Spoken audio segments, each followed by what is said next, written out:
Às vezes, eu me pego olhando para o vazio, não o vazio do espaço ou o vácuo da mente, mas um vazio que respira, que sussurra em cores que a retina humana não foi feita para registrar.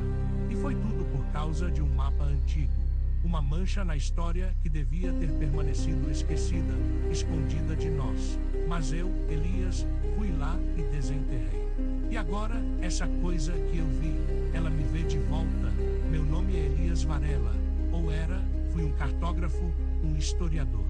Vivia para desvendar mistérios geográficos, aqueles cantinhos do mundo que a gente esquece, ou nunca chegou a mapear direito. O Arquivo Nacional, para mim, não era um lugar de poeira e burocracia. Era um tesouro, um labirinto de histórias e segredos, cheirando a papel velho, mofo e um quê metálico que eu nunca soube identificar. Um cheiro de tempo, talvez, minha paixão. Cartas náuticas coloniais, diários de exploradores esquecidos. Aqueles documentos que contam a história de um Brasil que a gente mal conhece. E foi ali, entre pergaminhos amarelados e cadernos de capa dura, que eu tropecei nela. Não uma ilha, mas a ausência dela. Imagine o seguinte: um monte de registros, relatórios de navios, diários de bordo do século XVIII e XIX. Todos mencionando uma tal Ilha das Sombras.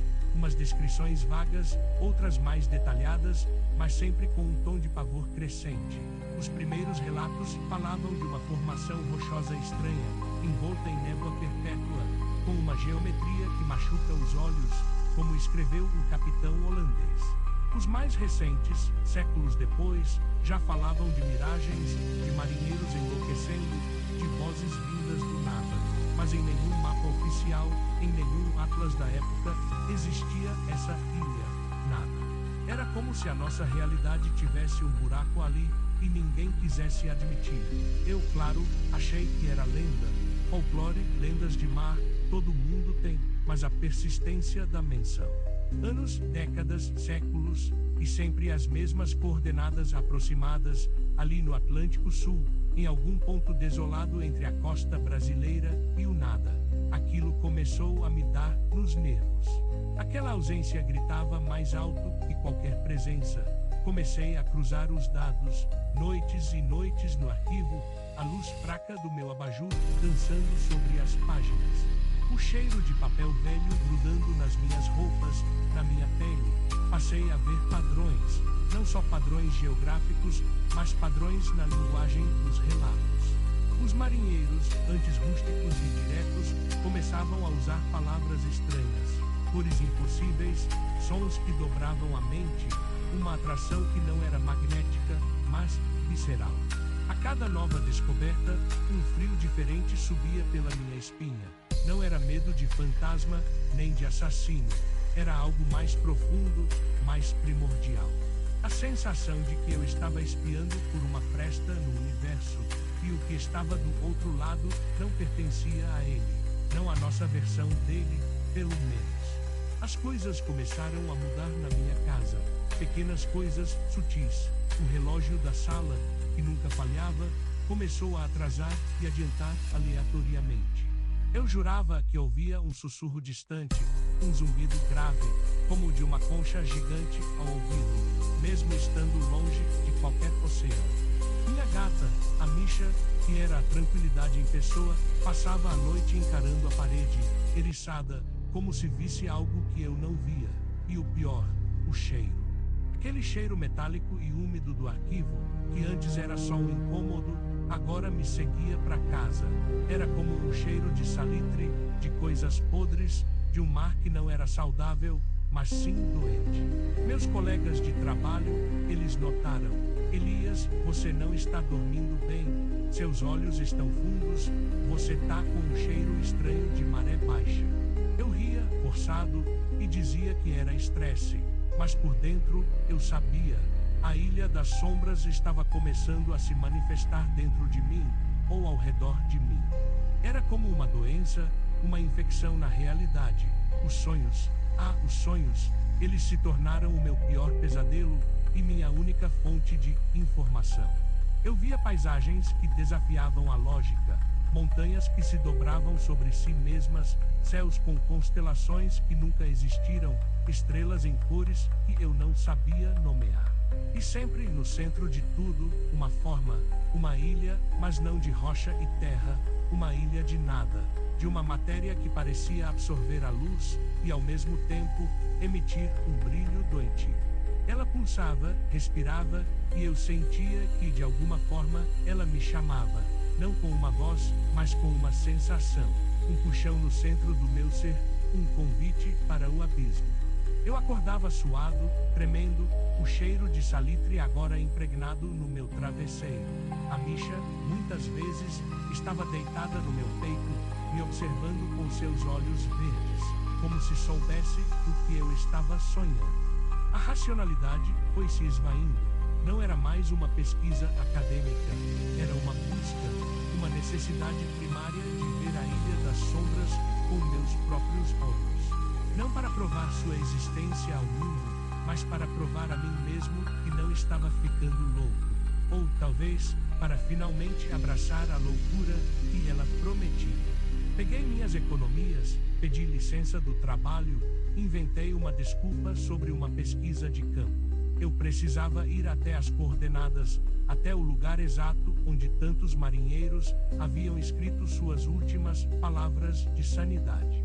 Fui para uma cidadezinha litorânea esquecida, que servia como ponto de partida para alguns pescadores mais ousados. O lugar era decrépito, com casas caindo aos pedaços, cheiro de peixe e maresia velha. A água do mar ali tinha uma cor estranha, um tom cinzento esverdeado que não parecia natural. Os moradores tinham olhos cansados, meio vazios. Eles sabiam de algo, eu senti. Aluguei um barco de um velho pescador, um sujeito calado e com cicatrizes profundas no rosto. Ele me olhou com uma desconfiança que ia além do habitual. Eu disse que queria pescar em alto mar, em um ponto específico. Ele franziu a testa, balançou a cabeça.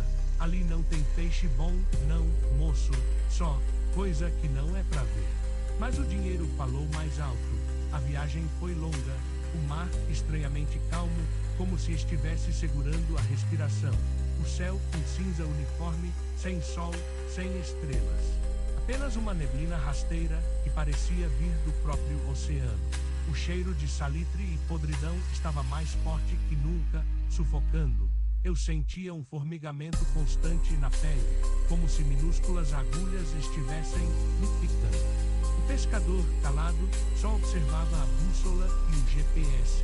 Ele não olhava para mim, não olhava para o horizonte. Seus olhos estavam fixos na frente, mas pareciam ver algo além do visível. Quando chegamos perto das coordenadas, o mar começou a mudar. Pequenas ondulações, que antes eram tranquilas, agora pareciam se contorcer, como se o próprio oceano estivesse incomodado. A neblina se adensou, e o som das ondas foi substituído por aquele zumbido grave que eu ouvia nos meus sonhos. Era como se o mundo estivesse se desfazendo, e eu estava no epicentro. E então, eu a vi.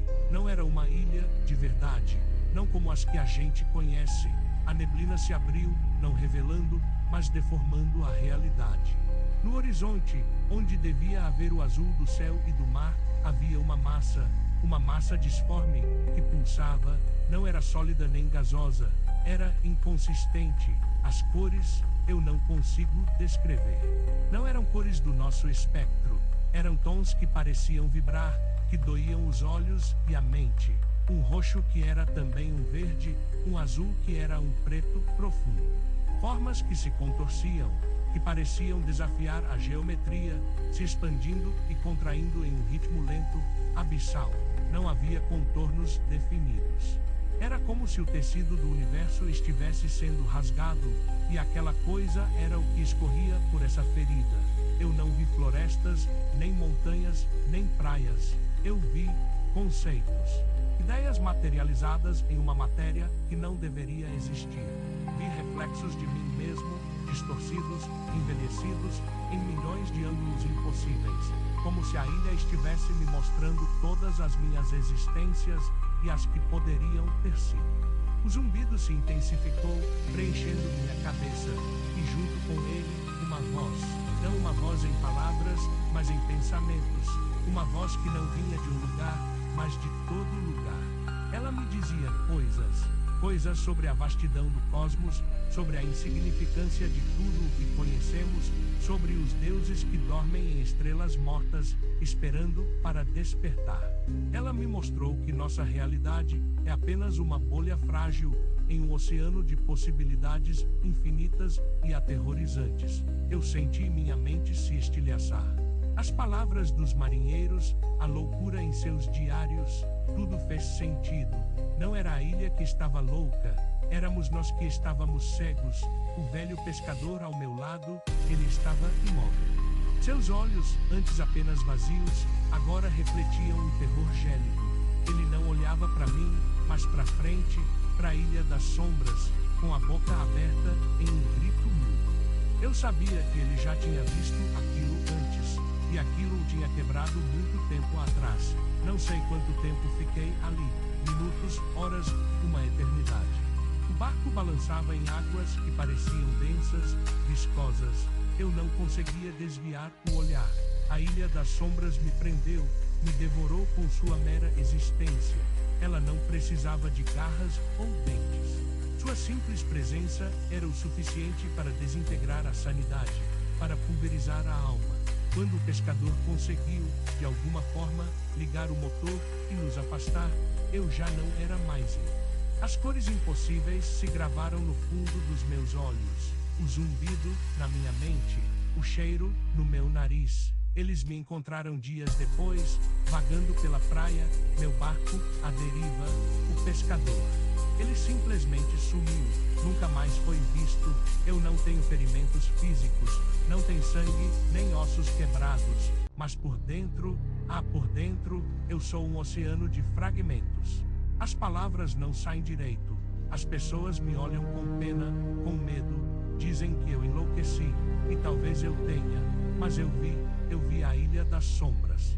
E ela me mostrou a verdade de que somos apenas grãos de areia em um deserto infinito, onde coisas muito maiores e mais antigas que qualquer Deus conhecido dormem ou flutuam, indiferentes à nossa existência. E sabe, o pior não é o que eu vi, o pior é o que eu sei. Eu sei que ela ainda está lá, pulsando, respirando, chamando. E às vezes, na quietude da noite, quando as luzes se apagam e o cheiro de salitre volta a me atormentar, eu sinto que ela está um pouco mais perto, um pouco mais nítida. Como se ela estivesse se preparando para se revelar de novo. E eu já não consigo desviar o olhar do vazio, porque o vazio, agora, tem olhos, e eles me veem.